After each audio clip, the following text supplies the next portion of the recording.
విషయం ఏంటంటే ఒక ఇంపార్టెంట్ టాపిక్ గురించి వీడియో చేస్తాం. అరే డిస్టర్బ్ చేయకనే వీడియో చేసుకుంటున్నావా? నీ ఛానల్ వీడియోలు నువ్వు మంచిగా చేసుకుంటున్నావు. నా ఛానల్కి ఏమన్నా వీడియో చేసి పెడుతున్నావా నువ్వు? నా ఛానల్కి నేను చేయక మరి నీ ఛానల్కి నేను ఏం చేస్తాను? నువ్వు చేసుకోవాలా? నాకు ఈ టాపిక్ మీద ఏమర్థమవుతలేదు. టాపిక్లు మొత్తం ఉన్నాయి యూట్యూబ్లో, కొట్టుకొని వస్తున్నారు యూట్యూబ్లో.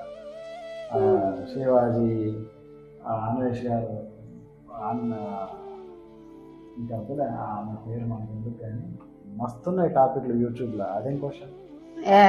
అది 4 రోజులు అయిపోయే టాపిక్ని 40 రోజులు చేసారు. మళ్ళీ నేను కూడా మొత్తానికి అందులో నేను ఒకదాన్ని ఉండిపోయాను ఇంకా దాని గురించి మాట్లాడడానికి.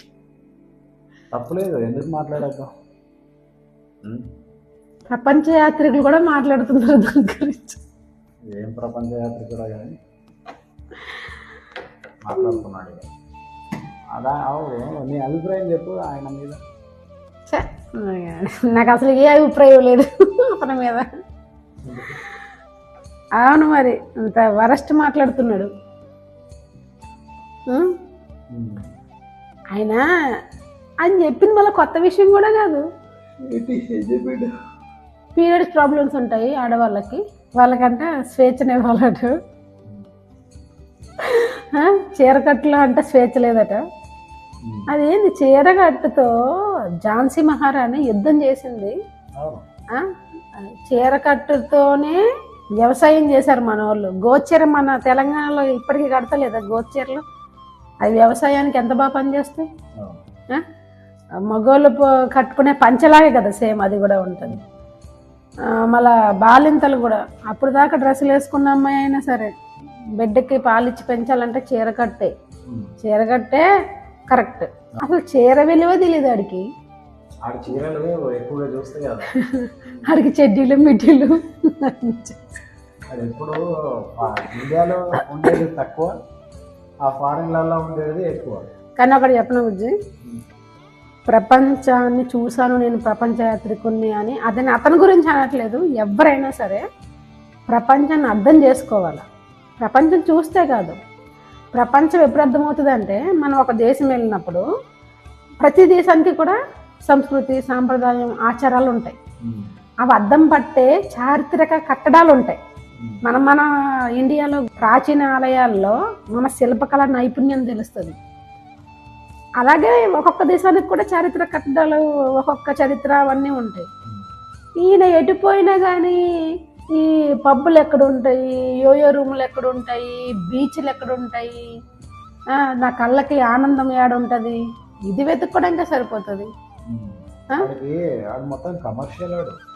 అవును, అప్పుడు ప్రపంచ యాత్రికుడు అవ్వవు నువ్వు, పనికి మాలిన యాత్రికులు అంటారు అలాంటి వాళ్ళని. నిజంగా నాకు ఎంత ఇరిటేషన్ వచ్చిందంటే, మళ్ళా రెచ్చగొట్టి బత్తాయిలనుడు హిందువుల్ని, వాడు ఏదంటే అది మాట్లాడి పెడితే చూస్తారు. నాకు లక్షలు రావాలా, నేను ఎంత ఎదవనైనా అయిపోని, దేశం మొత్తం నన్ను తిట్టుకొని.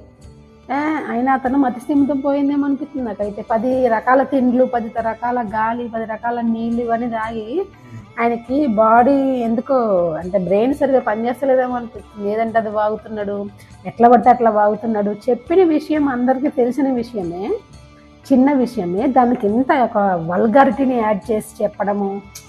ఆయన ఇంకా అతని గురించి అసలు నాకు మాట్లాడడం కూడా ఇష్టం లేదే.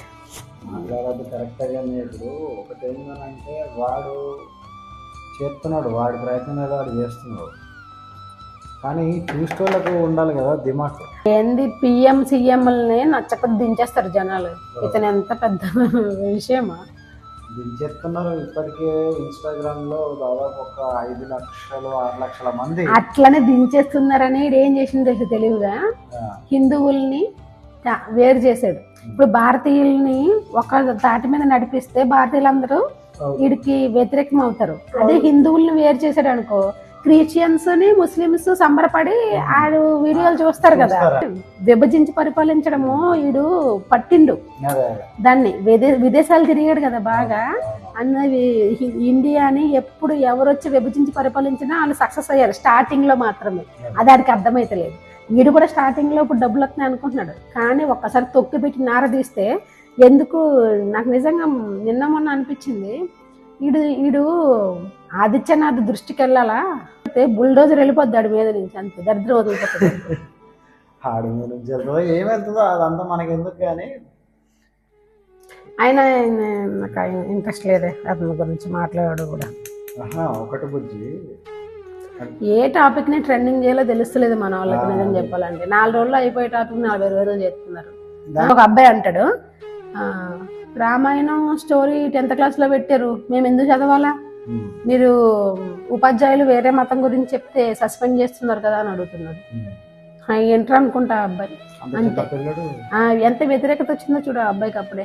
ఇలాంటి టాపిక్ మీద డిబేట్ పెట్టచ్చు కదా. కృష్ణుడు రాముడు మన దేవుళ్ళ కదా పక్కన పెడితే, మన పూర్వీకులు వాళ్ళు, మన భారతదేశాన్ని పరిపాలించిన రాజులు వాళ్ళు. సో వాళ్ళ గురించి మనం చదువుకోవచ్చు. మనం వేరే ముస్లిం మన దేశాన్ని పరిపాలించిన ఆశ్రమం పట్టించిన ముస్లిం రాజుల గురించి మనం చదువుకున్నాము. బాబర్ గాడు, అక్బర్ గాడు, అలెగ్జాండర్, వాళ్ళ గురించి చదువుకుంటున్నాం ఇప్పటికి కూడా. మరి మన పూర్వీకుల గురించి మనం చదువుకోవద్దా? తప్పు అలా మాట్లాడకూడదని అలాంటి డిబేట్ పెట్టాలి. అయినా ఇంకా ఇప్పుడు ఎవరికి బాధ్యత ఉందిలే కానీ ఇంకా అందరూ అట్లా. విజయప్రసాద్ రెడ్డి గారు అని ఆయన అన్నాడు ఒక మాట, ఏంటి ఈ దేశంలో కాబట్టి మత ప్రచారం ఇంత విచ్చలవిడిగా చేసుకోగలుగుతున్నాం, కానీ పాకిస్తాన్లో ఏ అరబ్ కంట్రీస్ లోకి వెళ్ళి మనం మత ప్రచారం చేయలేము అనేసి అన్నాడు. ఇక్కడ భారతదేశ రాజ్యాంగంలో ఒకటి పెట్టిండ్రు, లౌకికవాదం అని చెప్పేసి ఒకటి పెట్టారు. ఏకత్వం అదొకటి. తర్వాత ఇంకా అన్ని మతాలు సమానం. అదే మనకి నువ్వు ఎన్ని మత గ్రంథాలు, హిందూ మత గ్రంథాలు నువ్వు ఎన్ని చదువు, వేరే మతం మీద కానీ వేరే మనుషుల మీద కానీ నీకు వ్యతిరేకత ఉండదు. ఎందుకు తెలుసా, ప్రతి మనిషి ఒకటే, అందరి జీవులు కూడా సమానం. మనం వేరే జాతిని మనం సమానంగా చూడాలని ఉంటది మన హిందూ మతంలో. మనిషిని మనిషి కాదు, వేరే జాతి అంటే కుక్క, నక్క, పిల్లి, ఆవు, గేదె, ప్రతి జీవిని కూడా మనం బాధ్యతగా చూసుకోవాలని ఉంటది. సాటి మనిషిని బాధ్యతగా ఎందుకు చూసుకోం మనం? అఫ్ కోర్స్ ఇప్పుడు వచ్చింది, అవేర్నెస్ పెరిగింది. ఎందుకంటే నువ్వు నా సంకన ఎక్కితే నేను ఊరుకుంటాను, కానీ నెత్తిన ఎక్కితే నేనే ఊరుకుంటాను. ఎవరో ఊరుకోరు అట్లా.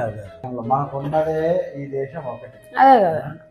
ఇప్పుడు బంగ్లాదేశ్ లో ఉన్నారు, అక్కడ హిందువులు ఏదో ఉంటారట, ఒక 10 లక్షలు మరి 1 కోటి మంది ఉంటారు తెలియదు, కానీ అక్కడ రక్షణ లేదు వాళ్ళకి. ఇప్పుడు మన దేశం నుంచి పాకిస్తాన్, బంగ్లాదేశ్ విడిపోయినప్పుడు ఒక ఒప్పందం జరిగింది. మన మైనారిటీస్ ని మనం మంచిగా చూసుకుందాం అనుకున్నారు, అది మన దేశంలో నడుస్తుంది. హక్కులు కల్పిస్తున్నాం, అన్ని ఉన్నాయి, కానీ వాళ్ళ మాట తప్పుతున్నారు. అక్కడ మైనారిటీస్ కి మైనస్ అవుతుంది, పోనీ ఎక్కడ మైనారిటీస్ మైనస్ అవుతుంది అంటే మెజారిటీస్ మైనస్ అవుతుంది. ఎక్కడైనా మనకే ఇది అవుతుంది అసలు. మొన్న చిన్నజీఆర్ స్వామి గారు ఎవరి గురించి చెప్పిర్రో మరి, ఆయన ఎక్స్పీరియన్స్ చెప్పుకున్నారో కానీ, చిన్నప్పుడు నేను విగ్రహం మీద బొద్దింక పాకుతుంటే ఈయన ఒంటి మీద ఉన్న బొద్దింక నేనే అదే ఇట్లా అనుకోలేకపోతున్నాడు అని థాట్ వచ్చింది నాకు అని అన్నారు చిన్నప్పుడు. దాన్ని మత ప్రచారం చేసిన వాళ్ళు, మత ప్రచారానికి గురైన వాళ్ళు ఎట్లా వాడుకున్నారు అనుకున్నావు? స్టేటస్లు పెట్టేసుకున్నారు. అది దొరికిందిరా అనుకున్నారు. వాళ్ళకి విగ్రహారాధన అంటే పడదు కదా. సో విగ్రహంలో దేవుడు ఉండడని మేము చెప్తాం, మీరు వింటారా? చూసు మీ స్వామి వారు చెప్పారన్నట్టు అంటున్నారు అనమాట. ఇప్పుడు ఆయనకి నిజంగానే విగ్రహారాధన మీద నమ్మకం లేకపోతే పీఠాధిపతి ఎందుకు అవుతాడు ఆయన? ఆ లాజిక్ ఎట్లా మిస్ అయ్యారు నాకు అర్థం కాదు. అంటే వీళ్ళకి అంత పాపం మెచ్యూరిటీ లెవెల్స్ తక్కువ ఉంటాయి అనుకో. వాళ్ళొకటి, ఇంకొకటి రాజకీయంగా చూస్తే వైసీపీ బ్యాచ్ ఉంటారు, వాళ్ళకి కూడా మెచ్యూరిటీ లెవెల్స్ తక్కువే. అంటే అందులో కూడా ఉన్నారు, ఆ బ్యాచ్ కూడా ఉన్నారు. చిన్నజీఆర్ స్వామి వారు చెప్పిన దాని మీద వీళ్ళు ఇట్లా ఇదైపోతున్నారు కదా. నాకేమనిపించింది అంటే, ఇప్పుడు ఖురాన్ మీద కానీ బైబిల్ మీద కానీ పురుగు పాకింది అనుకో, ఆ బైబిల్ ఖురాన్ ఇట్లా తుడుచుకుంటాయి, అవి కూడా తుడుచుకోవు. కానీ వాటిలో మాత్రాన దేవుడు లేడని కాదు కదా. వాళ్ళ దృష్టిలో బైబిల్లోనే దేవుడు ఉన్నాడు, ఖురాన్ లోనే దేవుడు ఉన్నాడు. మనకు కూడా కాన్సెప్ట్ ఉన్నది.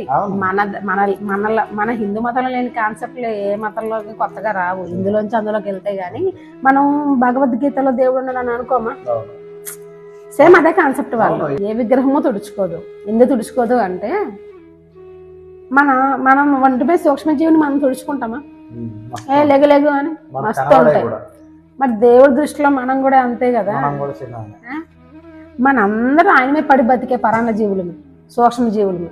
పూర్వం సాధువులు మన ఋషులు వాళ్ళెవరు కూడా విగ్రహం పెట్టుకుని ఎక్కువగా పూజించడం గట్రా ఏం చేసేవారు కాదు. జస్ట్ ఒక దగ్గర కూర్చొని ప్రశాంతంగా ధ్యానం చేసుకునేవారు. ఎందుకంటే వాళ్ళకి ఆ కాన్సన్ట్రేషన్ ఉన్నది. వాళ్ళ కళ్ళు మూసుకుంటే ఎదుర్కొనే దేవుడు అట్లా పిక్చర్ కనిపిస్తుంది వాళ్ళకి. మనకి మన తినుబండారాలు, సినిమాలు, హీరోలు, హీరోయిన్స్ అందరూ కనబడతారు మనం కల్పిస్తుంటాం. సో మనకి నిగ్రహం ఉండదు కాబట్టి విగ్రహం పెట్టుకుని పూజ చేసుకుంటాం అంతే. ఇప్పుడు చర్చిల్లో కూడా ఉంటాయి కదా, ఎప్పుడు యేసుప్రభు విగ్రహాలు ఉంటాయి, అంటే క్రాస్, సిలువ గుర్తుంటారా, ఏదన్నా అదే కదా. అది ఎందుకు పెట్టుకుంటారు? దేవుడు సిలువ వేయబడ్డాడు మన కోసం అని ఒక థాట్ వాళ్ళకి రప్పించి దేవుడికి కనెక్ట్ చేయడం కోసం. మనం కూడా ఏదో కనెక్షన్ కోసమే దేవుడికి. ఇప్పుడు ఖురాన్ అందులో కూడా మసీదుల్లో సమాధులను ఏదో ఏదో పెట్టుకుంటారు వాళ్ళు. అదే ఎదురు పెట్టుకుంటారు వాళ్ళు, ఎందుకంటే దేవుడి మీద కాన్సన్ట్రేషన్ చేయాలి. ఆడేవాడు ఎవరి గురించో రాసుకున్న బుక్కులో మన ఆచార వ్యవహారాలను తప్పుబట్టి రాస్తే వీళ్ళు మనోళ్ళు అయ్యండి తప్పు తప్పు ఏదో అయిపోతారు. ఏందో నాకు అర్థం కాదు. మన గ్రంథాల గురించి కూడా మస్తు మందికి తెలియదు. ఆడెవడో అక్బరు, బాబరు, బీర్బల్ అనుకుంటా ఎవడెవడో చెత్తయాదవాల గురించి చెప్పే బదులు మన గ్రంథాల గురించి ఫస్ట్ నుంచి మనకు చెప్పుంటే ఒక 5వ తరగతి నుంచో 6వ తరగతి నుంచో 7వ తరగతి ఇప్పుడు పెడుతున్నారే కట్టాలా. అదే ఇప్పుడు అది పోస్ట్ కరెక్టేనా? అది 6th నుంచి 10th క్లాస్ దాకా భగవద్గీత స్పెషల్ గుజరాత్ లో ఎక్కడ స్టార్ట్ అయింది అన్నారు. అది అంతటా భారతదేశం మొత్తం స్టార్ట్ కావాలి. ఏదో ఒక్క రాష్ట్రం స్టార్ట్ చేస్తామన్నారని చెప్తున్నారుగా. ఏమో మరి అదే మరి అదే ఇప్పుడు ఈడు ఏమైపోతాడు? ఒక కథ ఉన్నది రామాయణంలో నేను చదవాలన్నవాడు భగవద్గీత మొత్తం చదవమంటాడు, వేరే దేశంగానే వెళ్ళిపోతాడేమో. నేను చదవమంటారా బాబా అని. అదే కదా. సో మనకి ఇక్కడ మన దేశాన్ని మన ధర్మాన్ని గౌరవించడం ఇక్కడ ఉండాలి. మన ధర్మాలు, మన దేశము, మన పద్ధతులు నచ్చవు అనుకుంటే ఇక్కడ ఉన్న అంతే మరి పోవుడు లేదు, నష్టమే. వీళ్ళకి వేరే దేశం పంపిస్తేనే అక్కడ మైనారిటీల బాధ చూసి ఎవరేంటనే తెలుస్తుంది. అటు పంపించాలి ఎలాంటి వాళ్ళందరూ. అక్కడ ఉన్న పరిస్థితులు ఒకసారి అనుభవిస్తే అక్కడ మనం మెజారిటీ కాకపోయినా హిందువులు మెజారిటీ ఉండి మనం మైనారిటీ తక్కువ ఉన్నా కూడా మనకి ఎంత విలువ ఇస్తున్నారు, ఎంత గౌరవం, అదే కదా, ఎన్ని స్వేచ్ఛలు ఉన్నాయి. ఇండియా విలువ ఏంటో తెలుసుకుంటారు. అదే బాగా. మొన్న చిన్న జిగర్ స్వామి గారు ఇవి ఏంటి మీటింగ్ వచ్చారు, శివశక్తి వార్షికోత్సవం దానికి. అప్పుడు ఆయన ఇచ్చిండు గట్టిగానే. ఆయన కూడా మరి ఆయన ఆ ధర్మంలో అందరు నిష్టగా ఉన్నప్పుడు ఈ అన్ని చూస్తే ఆయనకి ఎట్లుంటది?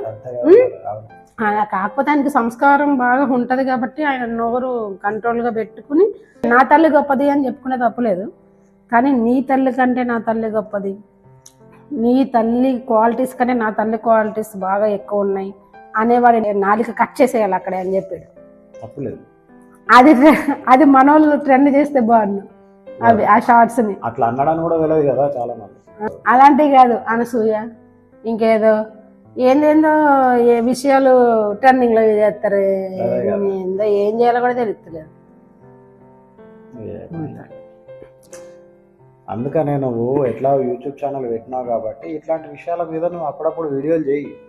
అనవసరమైన టాపిక్లు ఎక్కువైపోయినాయి యూట్యూబ్లో కానీ ఇన్స్టాలో కానీ. కొంచెం నీకు తెలిసిన దానివి మాట్లాడు, నీ అభిప్రాయం చెప్పు. అన్నిటికీ నేను ఉండాలా, మీ తమ్ముడు ఉండాలంటే పని అవ్వదు. ఏం లేదు, ఇట్లనే పెట్టుకున్నావా. ఇప్పుడు నేను వీడియో పెడదామని వస్తే నువ్వు నడవలు దూరినావు. ఇప్పుడు నీ వీడియో అయిపోయింది. ఓన్లే ఇలాగన్నా ఒక వీడియో అయింది కదా. మధ్య మధ్యలో ఎప్పుడన్నా అవసరం ఉంటే ఉంటానులే, కానీ ప్రతిదానికంటే ఉండం కదా. సో నువ్వేం చేయాలంటే ఇట్లా చేసేలా అయిపోయా సింగిల్గా. అవును చేస్తాను, చెయ్యి. సరే, ఇంకా అయిపోయిందా? ఇంకేమన్నా ఉందా?